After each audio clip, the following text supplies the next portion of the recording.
So hello guys, কেমন আছো সবাই? আশা করি সবাই ভালো আছো। সো আজকের ভিডিওর টাইটেল আর থাম্বনেল দেখে সবাই বুঝতে পেরে গেছো যে আজকের ভিডিওটা কি টপিকের হতে চলেছে। সো আজকে আমরা চলে এসেছি হাজারদুয়ারিতে। সর্বপ্রথম বলি, এখানে এসেছি এবং এখানে আমরা ভিডিও শুট করছি, কিন্তু সমস্ত জায়গায় মানে শুট করার জন্য পারমিশন দেয়নি, তাই কিছু কিছু জায়গায় আমাদের ভিডিও শুট করতে মানে আমরা পারিনি। তো যতটা পেরেছি তোমাদেরকে তুলে ধরার চেষ্টা করেছি। তো সবাই ভিডিওটা দেখতে থাকো এবং ফুল এনজয় করো। বছরে 10 দিন মহরমের সময় খোলা থাকে, কারণ ভেতর থেকে তাজিয়া প্রশাসন বেরোয়। তাজিয়া দেখেছো? ওই সিয়ার সম্পদে গত 17 জুলাই হয়ে গেছে। এই ইমামবাড়া তৈরি করা হয়েছিল 1847 সালে। যিনি তৈরি করিয়েছিলেন ওনার নাম নবাব এরাগুঞ্জা। যে হাজারি তৈরি করে তার ছেলে তৈরি করে। মাঠের মাঝখানে একটা গোল সাধারণ করা মসজিদের মতো। তাই নবাব সিরাজউদ্দৌলার তৈরি মুর্শিদাবাদে রয়ে গেছে। এছাড়া নবাব সিরাজউদ্দৌলার কিছু নেই। সিরাজের নামে মুর্শিদাবাদ, সিরাজের কিছু নেই।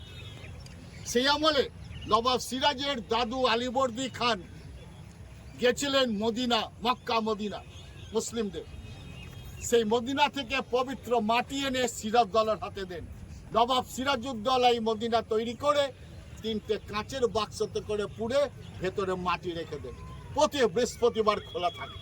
যখন পীর বাবা থানে যায় ধূপকাঠি মোহাম্মদিয়ালাতে, এখানে সবাই আসে। আর এই মদিনা ছাড়া সিরাজউদ্দৌলা যে রাজ প্যালেস তৈরি করেছিলেন সেটি নদীর ওপারে ছিল। নাম ছিল হিরাজি। সিরাজের মারা যাওয়ার পর ব্রিটিশরা ভেঙে দেয়, লোকে বলে গঙ্গায় ডুবে গেছে, তার ভিত পড়ে আছে। এখনো ওই এরিয়াটির নাম মনসুরগঞ্জ, কারণ সিরাজের ভালো নাম ছিল মনসুর আলী খান, ওনার নাম এরিয়ার নাম মনসুরগঞ্জ। আর সিরাজ যখন বেঙ্গল, বিহার, উড়িষ্যা নবাব বলেন, তখন ওনার রাজকীয় নাম হয়েছিল, শুনবেন বলবো, মনে রাখতে হবে।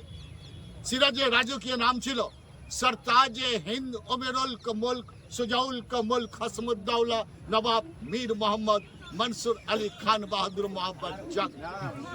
সাইড দাও, সাইড দাও, সাইড দাও, চলে আসো। মাঠের মাঝে ওই গোল সাধারণ করা মসজিদের মতো তার সামনে একটা বিরাট কামান আছে না? কামানটির এক অদ্ভুত নাম, নাম হচ্ছে বাচ্চাওয়ালি কামান।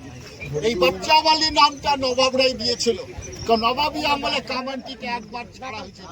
ছাড়ার সময় এক বিকট শব্দ হয়ে যায়। সেই শব্দে আশপাশ এরিয়ায় কিছু মা বোন দিদিরা গর্ভবতী ছিলেন, সে শব্দে গর্ভপাত হয়ে যায়। নবাব ভয় পেয়ে সৈন্যদের বললেন সিল কর দো, মানে সিল করে দাও।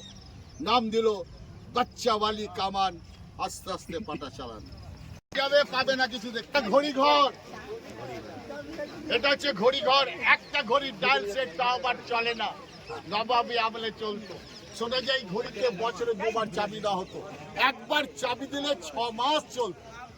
এই ঘড়ি ঘরটি যখন নবাব তৈরি করেন, খুব শখ করে ঘড়ির 4টে ডায়াল, 8টা কাঁটা আর ভেতরের 95 ভাগ পার্টস সোনার সেট করেছিল, সেই জন্য নেই। এবার আপনাদের সঙ্গে ছোট্ট এই মেয়েটা, এই ছেলেটা করে, এবার এই ছেলেটাও দাঁড়া উপরে যাবে, কিভাবে দেখাবে? উপরে নিয়ে গিয়ে, এখনই বললাম ভেতরে গাইডকে কথা বলে নিছে, উপরে নিয়ে গিয়ে আসল নকল দরজা দেখিয়ে ভেতর আমাদের দরজা খোলা, ঝাড়বাতি সিংহে সব বলবে, বলে এসে তারপর নিচে আয়না আছে বলে তারপর ছাড়বে, তারপর যাবে। কিন্তু ঢোকার সময় লাইন করে, যেমন স্যার বলেছেন। কোম্পানি আছে, সামনে অংশটা ভারতবর্ষের অনেক জায়গায় দেখা যায়, যেরকম Serampore college, medical college, Raj Bhavan, McLeod Bhavan, town hall, আমেরিকার হোয়াইট হাউস পুরো একই দেখতে বোঝা গেল। যাকে গথিক মডেল বলাই, এই হাজার কাঠের তৈরি, কিন্তু বাড়িটা তৈরি করতে টাইম লেগেছে 8 বছর। খরচা 16.5 লক্ষ সোনার টাকা। আগে চালু হলো, কি চালু হলো, কিছু দেবেন, কিছু লেনদেন, তারপর চলো কড়ি, তারপরে এলো আনা, তারপরে ডলার। 1861 সালে কাগজের টাকা ছাপানো হলো, এখন মোবাইলের লেনদেন হয়ে গেল, বোঝা গেল। এই সিটিতে আপনারা সবাই মিলে যাবেন। নবাব যখন দরবারে আসতো, দুপাশে ব্যান্ড আর বাজনা বাজতো, আর নবাব হুমায়ুন যা ঘোড়ায় করে টকবা করে যেত, আর দুটো কামানটাকে ফাটিয়ে তাকে ওয়েলকাম জানানো হতো, নবাব আর হ্যাঁ হুঁশিয়ার, যে সিঁড়ি দিয়ে যাবেন দুটো কামান ফাটে না, ব্যান্ড বাজনা বাজে না, নবাব আসে না, সিঁড়ি দিয়ে যাবেন আর আসবেন নবাবের জায়গায়, নবাবের মতো নবাবী মেজাজে এগিয়ে আসুন।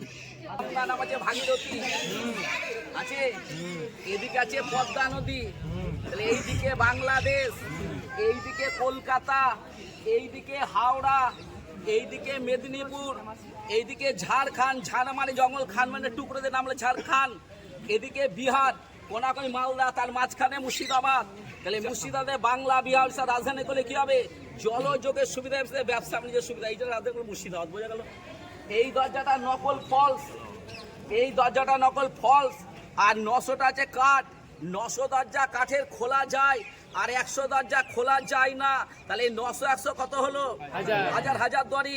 আর গঙ্গার ওপরে সিরাত থাকতেন, ওটার নাম ছিল হাজার দরবারি, ওটার নাম লাল কুঠি, ওইটার নাম মনসুরগঞ্জ প্যালেস বা হিরাঝিল। অনেকে বলে সিরাজ হেরে গেছে, আমরা এতগুলো লোক থাকলে সিরাজ হারতো? ইংরেজের চামড়ায় গুটিয়ে তা ভাগ্য হলে পৃথিবীতে আর এতগুলো লোক ছিলাম না। এখন যুদ্ধ হলে ইংরেজের 12টা বাজে সেরিতাম। এবার ঘরের মধ্যে ঢুকবেন, আছে দুটো আয়না, আয়নার সামনে দাঁড়ালে আপনার মুন্ডু দেখা যায় না, হাত পাবেন, বডি পাবেন, মুন্ডু ভ্যানিস। তাহলে হাজারদুয়ারির আয়না, মুন্ডু দেখা যায় না। আয়নাকে হিন্দিতে বলে সিসা, এখন বাড়িটা ঘুরে বেড়াচ্ছে সিসি ক্যামেরা। বোঝা গেল? এই দরজার ওই দরজা সোজা আজকে দেখে নেন আছে। যখন নবাব সিংহাসনের হুমায়ুন যা এইভাবে তাকিয়ে বিচার করতো, হাজারদুয়ারির জন্ম হচ্ছে 1829, 1837-এ বিচার চালিয়ে কোর্টে, 1881-তে লাস্ট বিচার, 82-তে কলকাতা হাইকোর্ট চালু হয়ে যায়। তখন কলকাতার নাম ছিল আলীনগর, এখন যে কলকাতা। বোঝা গেল? এবার ভেতরে ঢুকে না বিশাল বড় ঝাড়, ঘরটা রাত্রিরে চাঁদের আলো হয়, আর দিনের বেলায় ঘরটা তাহলে সূর্যের। আগে কারেন্ট ছিল না, জ্বলতো 96টি হীরের টুকরো, এখন জ্বলছে 96টি জিরের টুকরো। এবার আস্তে আস্তে লাইনে দাঁড়ান।